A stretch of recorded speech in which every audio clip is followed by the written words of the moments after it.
Si quieres reutilizar tus modelos 3D y materiales entre distintos proyectos de Blender, deja de importarlos de esta forma y mejora tu workflow creando tu propia librería de assets dentro de Blender.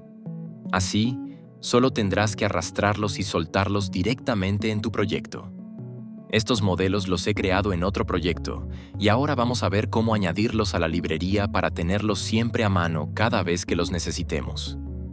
Esta función viene integrada en Blender desde la versión 3, si no me equivoco. Lo primero que vamos a hacer es ir al menú Edit y entrar en Preferences. Después, bajamos hasta File Paths y aquí vamos a crear y asignar la carpeta donde se almacenarán todos nuestros assets. La seleccionamos y pulsamos en Accept. Ahora, para poder ver desde Blender todos los assets que tenemos en esa carpeta y añadirlos al proyecto simplemente arrastrándolos, vamos a desplegar este panel. También podéis crear un panel nuevo si lo preferís. En los tipos de editores, vamos a seleccionar el que pone Asset Browser.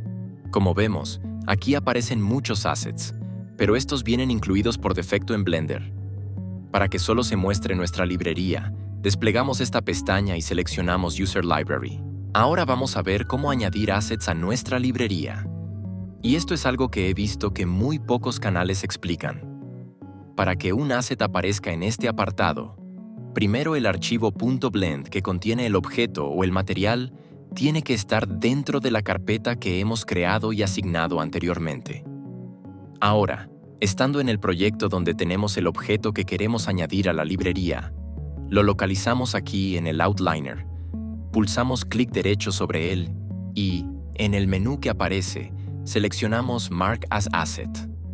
Como vemos, ahora aparece el icono de la librería junto al objeto y, si miramos aquí abajo, veremos que ya se ha añadido a nuestra librería. Y, si queremos quitarlo de la librería, simplemente volvemos al archivo donde está el objeto, pulsamos nuevamente clic derecho sobre él y seleccionamos Clear Asset. Para añadir un material a la librería, vamos primero a Material Properties. Después, hacemos clic derecho sobre el material que queremos añadir y pulsamos en Mark as Asset. Solo tenéis que recordar estas dos reglas. La primera es que el archivo .blend tiene que estar dentro de la carpeta que hemos asignado como librería. Y la segunda es que debemos marcar el objeto o el material con la opción Mark as Asset. Si solo hacéis uno de estos pasos, el asset no aparecerá en la librería. Es obligatorio cumplir ambos para que funcione correctamente.